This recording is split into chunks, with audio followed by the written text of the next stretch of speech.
Meglin, and I'm your host for the Merry Writer podcast. Unfortunately, Rachel can't join us today, but it's all right because I have a guest with me. We are on episode 71, and this week's question is, how do you approach writing historical fiction? Before we begin, don't forget to subscribe to the podcast wherever you're listening so you never miss a show, and if you enjoy our episode, do give it a like. Now, since neither Rachel nor I actually write historical fiction yet, we have invited onto the show author Anne Clare. Anne, it is lovely to have you with us. It's so lovely to be here. Thank you for inviting me. Oh, no, that's no problem. I have to say, Anne's very sweet. She's actually joining us at 6:30 a.m. her time, which is terrifying to the rest of us.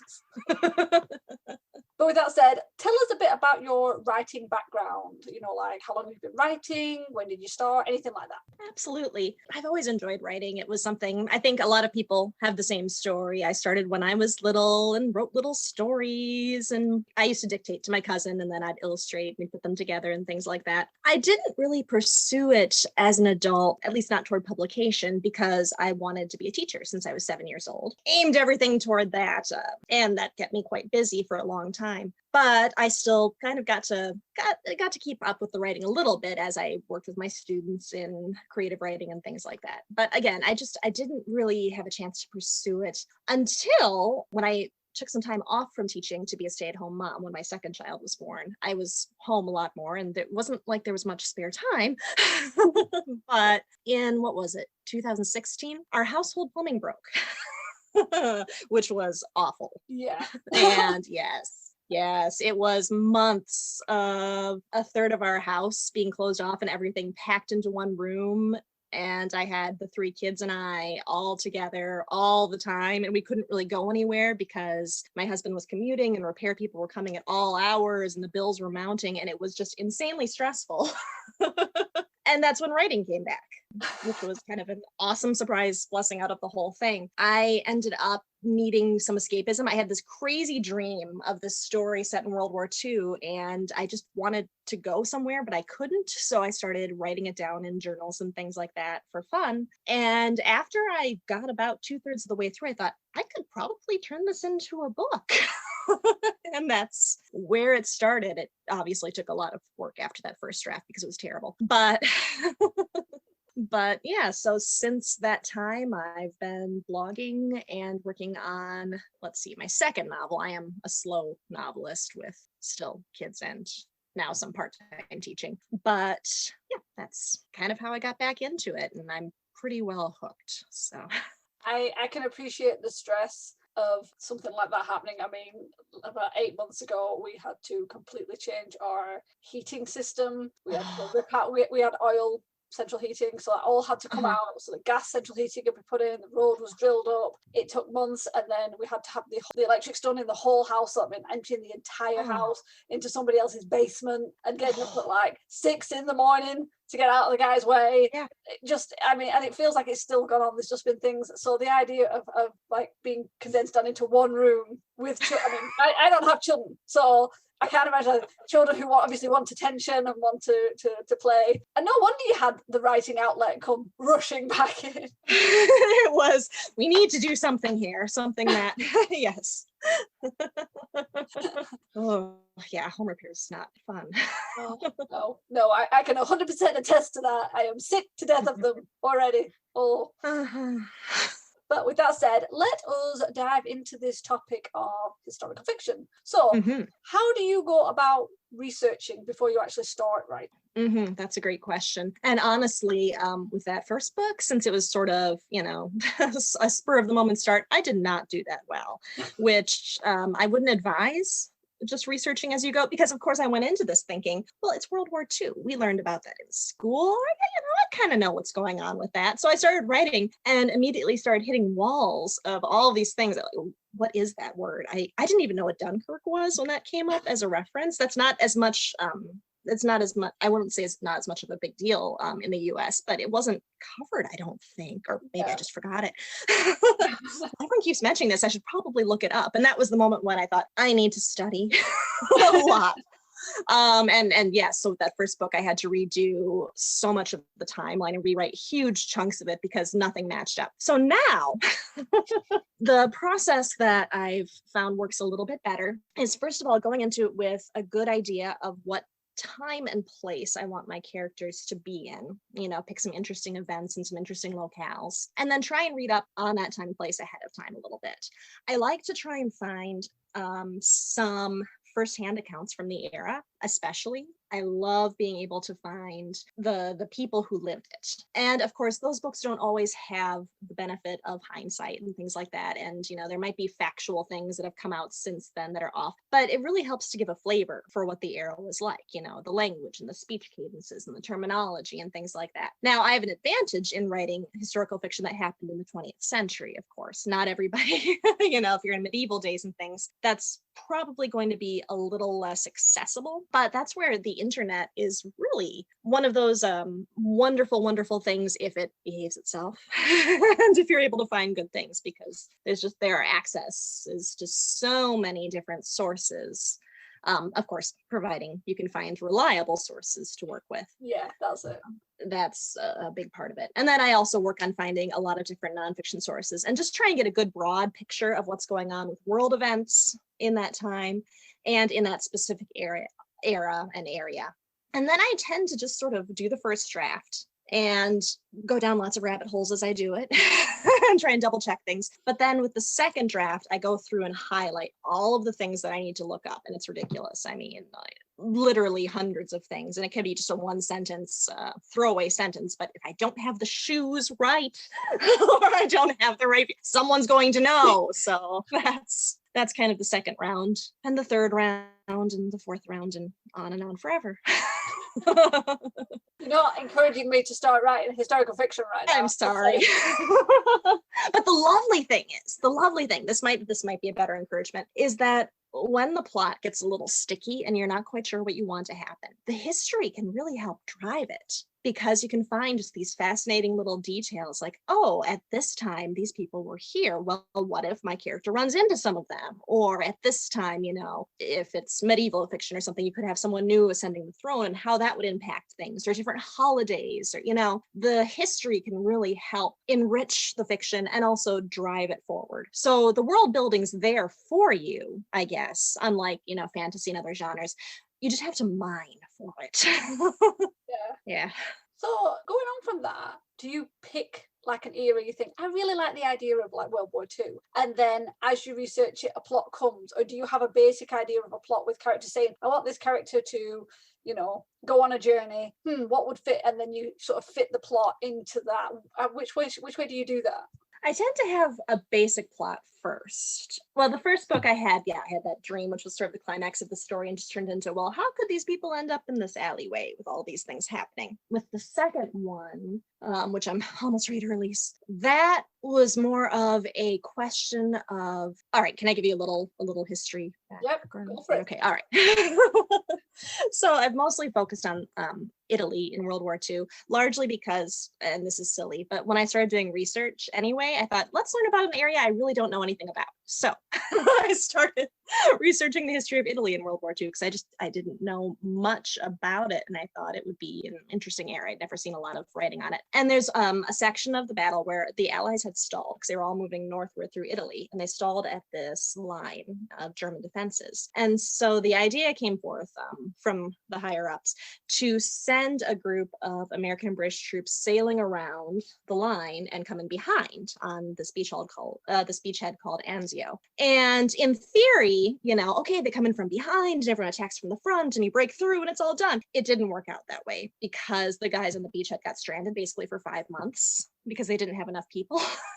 And it was pretty awful, really, because you've got 5 months. I believe, now if I'm remembering, the beachhead was only 7 miles deep or 15. I can't remember which direction it went. I have to have all my notes. I do use notes when I write these things so I get my numbers right. And I'd run into a reference about this place. And part of the interesting thing too is this was a place where the medical staff, like the nurses, this was one of the first times when women were over in combat zones for the US. Oh, right. Yeah, the Army Nurse Corps went over into North Africa with the troops and then up through Sicily and through Italy. And usually they were pretty rear echelon. Well, in Anzio, there wasn't a rear echelon because it was so shallow that the hospital area actually got nicknamed Hell's Half Acre because it got shelled so often and just awful things. I mean, it was really really bad place, which makes for interesting writing. Even though it's horrible. Yes. I'd read an account and I thought it would be interesting to write about this area because again, it's a pretty major place in history, but I didn't know much about it ahead of time. I ran into one historical reference where someone mentioned that since the American and German lines were so close, it was pretty common for people to be taken prisoner and then just escape and walk back to their lines. Which I'm sure wasn't as easy as it sounds, but that kind of intrigued me. It's like, what would that look like? And so I end up with this whole crazy POW escape plot going on and things like that based off the location and just that one little tidbit. And then it was doing lots of research to make sure I could make it plausible and make sense. So long answer to short question, sorry. Like I've never heard of that. I mean, I'll be honest, even with the Dunkirk thing, it's like it is a lot more known in the UK. And like I remember my family members like would talk about it. I think some of my family members were on that beach, so it kind of went around. But I do remember in school it still wasn't touched on enough. I think the things I know about it were not from school. And it was like the history you got from school was never really detailed. I think we did more about the London Fire and the Black Death than we did about World War II, which you feel like maybe that was more important, literally affected grandparents. But hey, no, the one about the Black Death again every year. So yeah, I'd never heard of that. That's God, learning everything is brilliant. It's an interesting era, and I'm always fascinated by just how many impacts on life today I run into. My son's obsessed with boxed macaroni and cheese. Obsessed. We call him the Mac Man. And guess when that became a big meal in the US because of rationing? I know, right? Everything. Yeah, it seems like everything has World War II connections. So I enjoy finding the little history tidbits. And then I have to restrain myself from info dumping everything into books. So that's why I blog. Historical fiction would probably be the one where you kind of want to sort of get a lot out, especially because, as you said, like World War II, it wasn't just, well, this was happening. It's like so many countries, which means different cultures, different protocols, everyone doing things, different time frames in different, it's like so much going on. And you kind of want to make it really rich with all this stuff. So yeah, I could probably imagine if I did start writing historical fiction, I would be like having to cut like pages and pages. You can't add all of this huge tome. Nobody's going to read that big. They probably don't actually care about that, but appendices. So interesting. Oh, my favorite thing I learned this last year with this one was I was looking up socks that the American soldiers would wear because I needed to find out if it would be possible to identify American socks from the other socks other people would wear. It's a plot point. It comes in. And I discovered you can buy World War II socks on eBay if you really wanted to also. So, there's all kinds of, I didn't. I didn't go for that, but you could. And they did a brand name sewed on the toes. So it all worked for my story and it's perfect. Something you said earlier is like you have to get these little details right because oh wow, that one person who just happens to know will be the first one to make a review that says you got this wrong, they didn't wear that hat, it is a little terrifying. that part's always a little bit scary. Yeah. Oh, okay. So what's the biggest hurdle in writing historical fiction? Well, I think probably the biggest one is just that there are so many research rabbit holes to go down.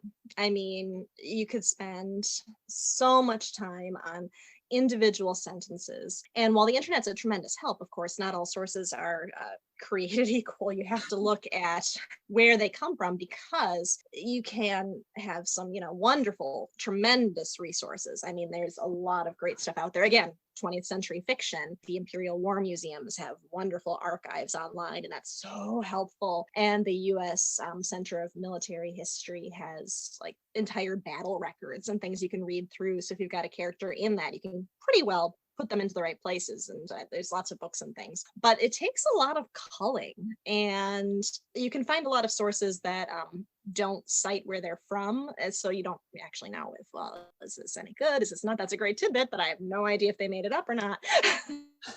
So it's challenging to assemble your sources and to find the balance between, I guess, what I call the fiction card and the realistic things. I like to try and make sure that everything in my stories could have happened to somebody. Probably didn't happen to somebody, but could have happened. But there come those moments where you just have to say, this is fiction, and play the fiction card and hope that it's all right. And finding that balance is definitely challenging. Yeah, I think especially with the sources, because I know so many people go, oh, it's Wikipedia, and it's like, nah, anyone can write in Wikipedia, and until it's been checked, and even then sometimes it's still not been fully sourced. It's like, it's not the best. So it might be good to give you a jumping off point to maybe give you terms that you can then research. But and the nice thing is too, when it lists the sources at the bottom, because it kind of direct you toward, okay, where did you get this from, and then you can double check. Yeah. But yeah, some of them I think I wrote a post about this. I actually accidentally ended up on a neo-Nazi site once. That was a surprise. I know. And you wouldn't be able to tell from looking at it, but I was researching, I don't remember. I was researching something, and I was looking up one of the German leaders and things like that. And I went on the site, and it wasn't obvious. I mean, there weren't like big swastikas or anything like that on the page. And I just started reading through the site, and all of a sudden it's like, oh, it was Poland's fault they got invaded? Okay. Started throwing out quotes from like FDR and Churchill and things. And it was interesting because the site made it sound very much like, oh, these are very bad quotes. But I'd read the books the quotes were from. And they were all out of context. And so it was all being used, to make a certain case. I got about halfway through, I'm like, wait a second. And, eventually go to the, oh, okay, so this is where this is from. But it would be very easy for an unwary person to, or, someone who hadn't had the background with those specific books to read through this and go, oh, wow, this is earth-shattering. Nothing is as I thought it was. So, yeah, it's really important to cross-reference and cross-check yourself, too, and see, okay, I found this in one place. Is it anywhere else? And if it is someplace else, is it cut and pasted from this original site and someone's just, borrowing the same information and passing it around? Because that's not really multiple sources. That's just the same thing. So, that's kind of subtle. It's like you do assume like if there's like neo-Nazis out there, you'd expect it to be this kind of like in your face. So you're thinking, whoa, but the idea, no, it was subtle. I don't want to say it was well done, but it was like subtly done. That's a good word for it. It was interesting. Just on a random part, with when you were talking about your like sourcing and everything, have you ever done or considered like reaching out to like an expert or like contacting someone in like an expert in like a museum who deals with that, or someone in academia who's like people who know what they're doing more than That's a good question. I am a Midwesterner by birth, and I think it's a cultural trait in that area. We don't like to ask for help. And I'll admit and it's not so much a pride thing. It's more about, I don't like to bother anybody. that's Midwest nice. I don't know if that's other places too. So with the first book, honestly, I lurked on a lot of sites and chats where there were people talking, and I collected quite a library of things from experts and things like that. I was probably too hesitant to ask for help, and I think things still worked out well.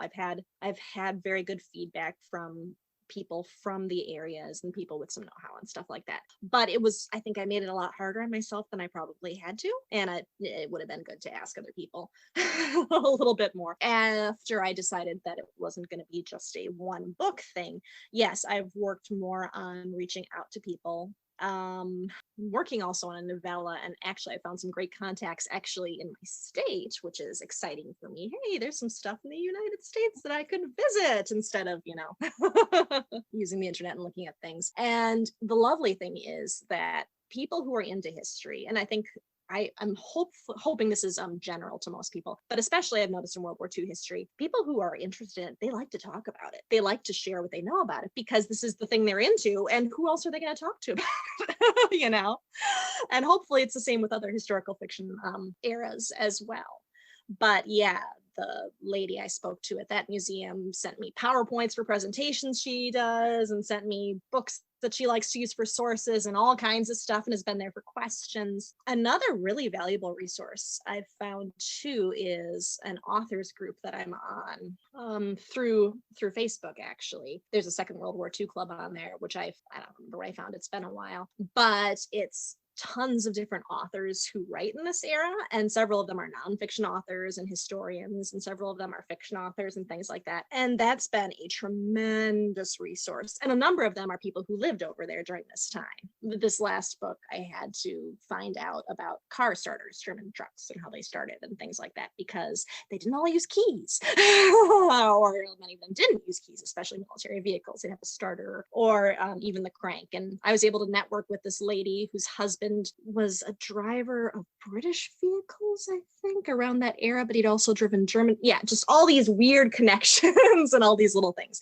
So yes, I'd highly recommend talking to people if you're writing in 20th century, people who lived it or who know about it. Because again, I've not had anyone I've asked questions of who was unwilling to share and willing to talk. If you're writing older things, of course, that's going to be more difficult. But again, that's where museums and curators and things are probably going to be some of your best sources, just because that's where you can get a look, get an actual physical look at some of the history that we just can't see in day-to-day life anymore. Yeah, I think you're right. I think a lot of people, if they're passionate about a subject, they do want to share it. It is a burden, and they get all excited. It's like, oh my gosh, somebody wants to know about this here.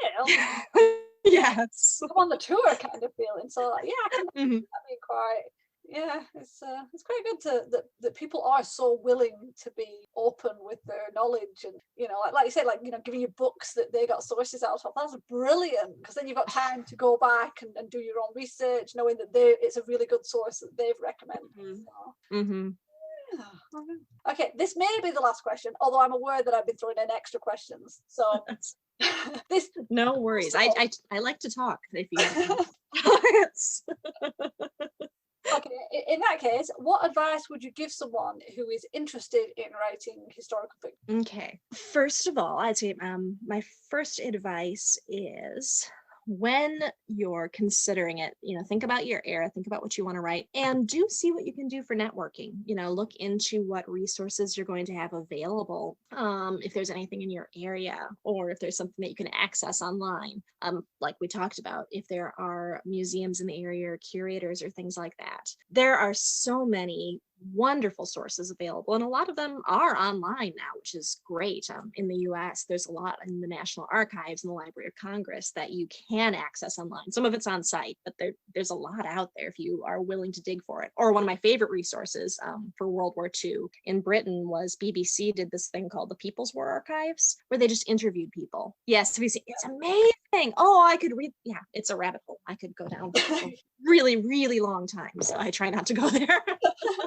But yeah, take a little bit of time, and if you get excited about a story, you might not be able to stop and look first. But if you are able to, take some time and see what you can find, because that can direct where your story is going to go, and also kind of help you gauge just how deep you're going to have to mine for this information. And there are people who write, from all sorts of eras. I know one lady who writes prehistorical fiction, like prehistory things, and does tons of research on those areas. And some people who write about, the Roman days and in ancient Greece and all sorts of places. There are a lot of resources and a lot of opportunities. It's just a matter of finding them. And that's where networking comes in too. If you can find other people interested in your era, and other writers too, and a lot of them are online, that can be really helpful. If I can throw one person out, Trisha Fay is a historical author. And she runs a Facebook group just with different historical fiction authors and things like that. And, there's a lot of different groups available where you can find other people. And in general, I've noticed that it's much more of a community than a competition sort of feeling between those different authors too, because everyone knows how hard it is to find those little tidbits, and most people are pretty willing to share. Oh, that's nice. And just make sure you take the time to do the research, because otherwise it will probably come and get you. And then eventually, when you've done your due diligence, you just have to let it go and say, okay, I've done the best I can.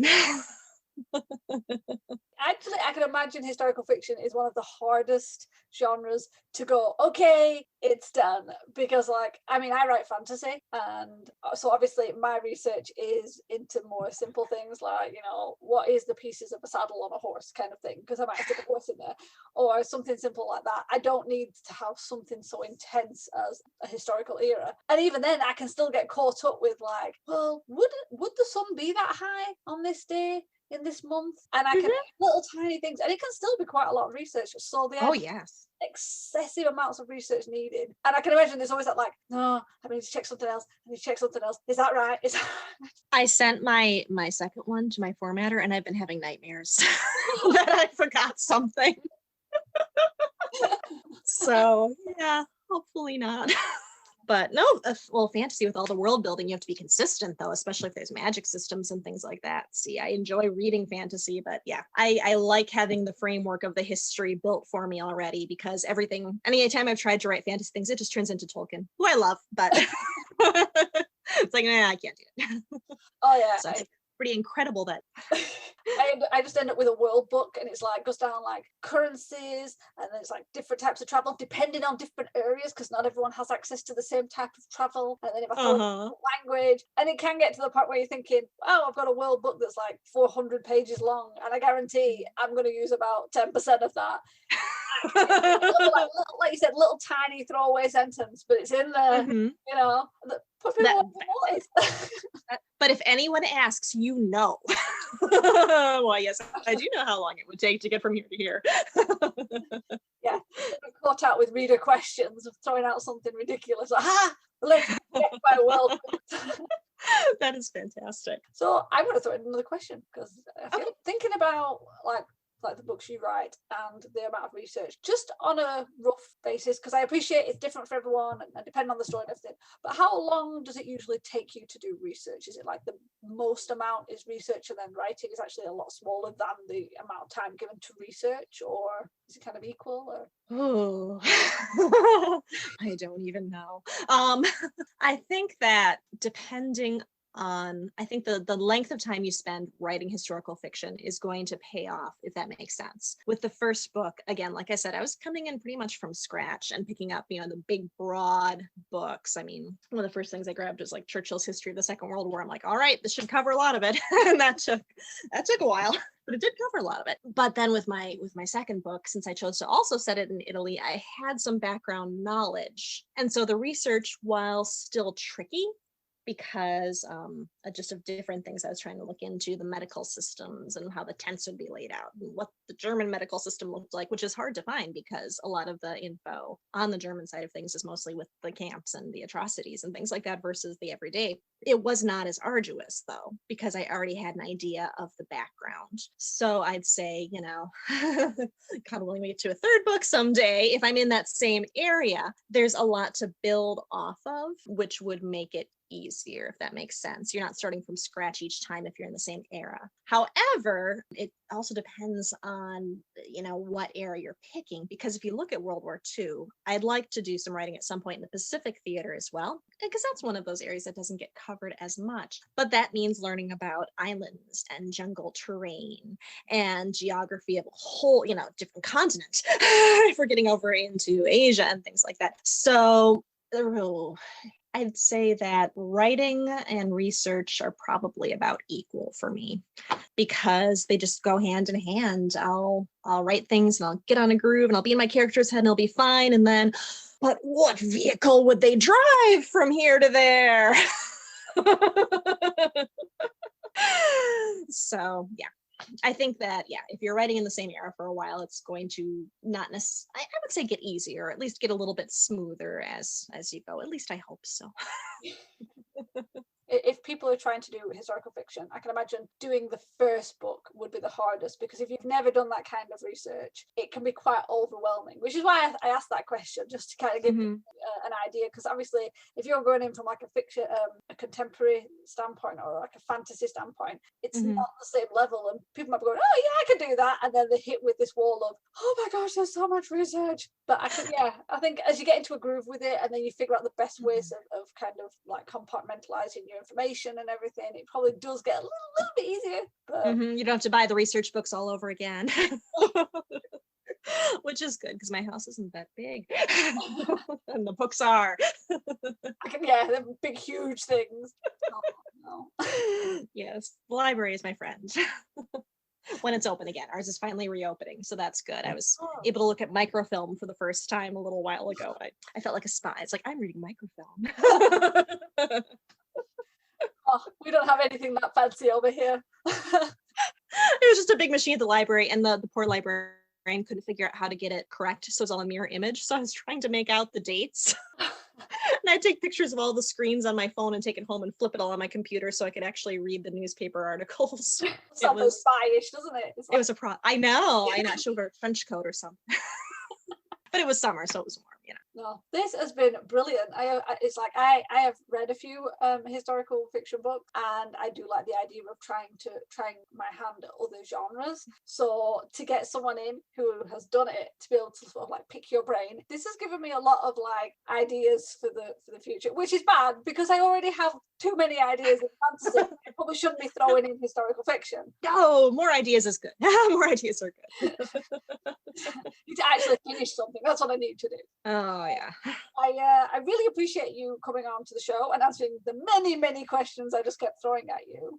So I would like to give you an opportunity to talk to our readers and just tell us a bit about yourself, throw out your website, tell us about some of the books you've got coming out, things like that. All right. Well, hello everybody again. I'm Anne. I grew up in Minnesota's cornfields and dairy country, but now I live in the Pacific Northwest of the US. I came out here to teach. Husband and I have 3 wild kids running around here. And I also write, as we said. I've published 1 novel in 2019 titled Whom Shall I Fear, which is World War II fiction. It's set in Britain and Italy with a little stop off in Egypt, so I got to research a lot for that.